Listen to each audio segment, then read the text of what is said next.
debe abịakwa nọ nụrụ ụdị akụkọ a. Nwoke anụ nwee na-afụ n'ife onyonyo a, afa ya bụ Mr. John Adelemi Abiola. Ọ bụkwa na injinia, bụrụ onye na-arụ ọrụ na PH. Emere ka ndị mmadụ mata na ya na nwunye na ezinụlọ ya bikwana na PH and nọ nwere ụlọ ebe ahụ. Ọnya ka o ruru na 2018 ya na nwunye ya wee gbasaa na alụmdi na nwunye fa, nke bụzi na ya bụ nwoke ebukoje ngwongwo ya wee jebe ebe ọzọ nwere ụlọ n'Oyo steeti. Nke bụzi na nwunye ya na ụmụ ya werụziri ụlọ nwoke anụnwa nwere na ya bụ PH. Ya bụ nwoke ji wee buru ngwongwo ya wee jebezie n'Ibadan. Emere ka ndị mmadụ mata n'olu na 2019 nwoke anụnwa wee fuo, wee bido chọba ya achọba na o nwerekwa na onye ma ebe ọ nọ. Dịka ndị nebọpụtara wee na-akọ na o nwere ifefa ma gbasara ya bụ nwoke na fa amalụ maka ezinụlọ ya maọbụ nwunye ya maọbụ ụmụ ya maọbụ ndị ụmụnna ya maọbụ kọmuniti ya bụ nwoke sikwana. Emere ka ndị mmadụ mata na-enwere onye nke bụ onye kapịnta, na onye nke ahụ ka ọ gwalụ maka nne ya, gwakwa nne ya ebe obi, gwakwa ya na o nwere ụmụ ịtọ and na ụmụ ya ịtọ ahụ nọkwa na outside the country. Gwa ya na ọnụbugo nwaanyị and na ya na nwunye ya agbasagokwanụ na alụmdi na nwunye fa, na onye akpatara o ji wee hapụziere fa PH wee bịazie ebe anụnwa na Oyo steeti wee bịa biri. Dịka ndị nebo ya na-akọwa, dịka nwoke a si wee bụrụ landlord na mitin fa na-eme asị ndị landlord na nwoke anụnwa aha abịa kebekwana ya bụ mitin, kama na ụgwọ ọbụla a na-akwụ na nwoke anụnwa na-akwụkwanụ ụgwọ nke ya. Na ọ gwarafa na ife kpatara na ọ ya da abịa ya bụ mitin bụ na ọ na-eje ọrụ na PH and na ọ na-anọ ebe ahụ 1 week bifo chi ya takwa na Oyo steeti ebe anụnwa o nwere ụlọ.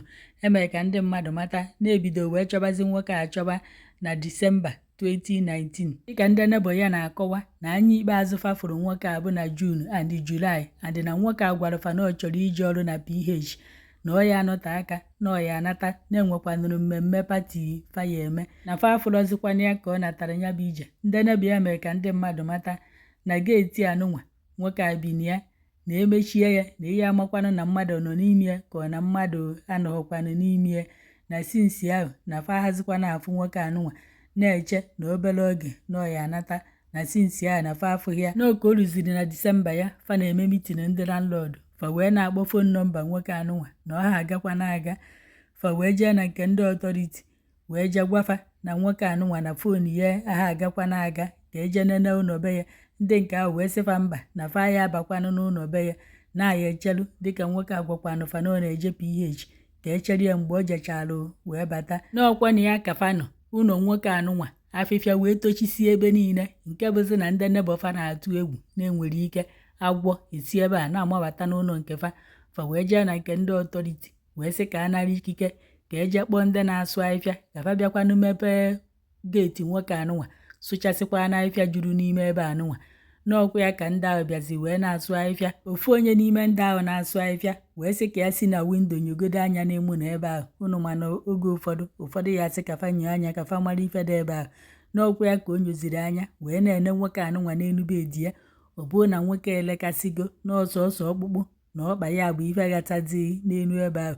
O wee tiwe mkpu. Ndị nebo ya onye ọbụla wee gbakọta wee na-eti n'osisi 4 years ka a na-achọ nwoke anụnwa achọ, na afụrụ ya na amarụkwana na ya bụ nwoke na travel ọ gwara fa na ọ na-eme na o merọzie na ọ nọ n'ime na ebe ahụ wee nwa. N'ọkwa ntu a ka ndị polisi si wee bịazi wee na-achọgharị ezinụlọ nwoke a ka amarụkwa n'ebe fa bi na PH.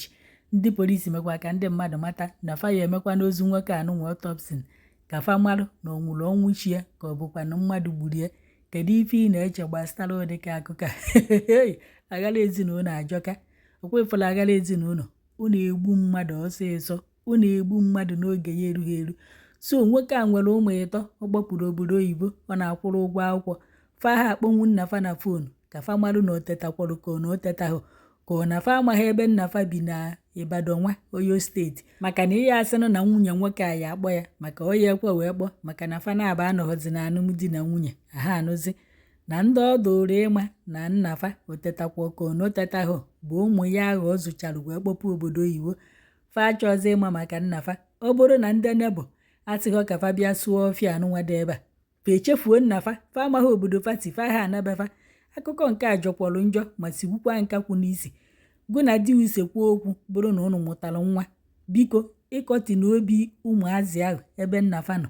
Ị bụrụkwanụ nwoke n'oge ụkpọ nwa, ịkọti n'obi ụmụazị ahụ ebe nne fa nọ. Ọkwọ ka unu na-afụ ka ụdị ife adụ. maka na ọ bụrụ na obi ụmụazị ahụ na ụnụ chịkọtara ya ọnụ ụdị ife a ya emenụ maka na fa kpọghakwa na nnafa fe nwetaghị ya fe lezie ala m eje mara ebe nnafa nọ ma na onwe ife merie. Imagine 4 years ụmụ nwoke a ji utu ya wee mụ onwedo onye chọrọ nna ya, onweghị onye chọrọ ịma na ọ dị ndụ ka ọ nwụrụ anwụ. Ife ajọkwalụ njọ. Ọ bụrụzie na ọhụ ndị nebọsị ka a bịa sụchasịa ahịfịa agwọ na eke a tawusie ndị ọ bụ ya na fa gbara agbata obi, ntu a ka nwoke a ya esi wee nọrọ ebe a ụwata ụwa ya ka ọ gịnị na emoto paakị uturu ebe niile afịfịa ebe niile. Ekenekwa m unu.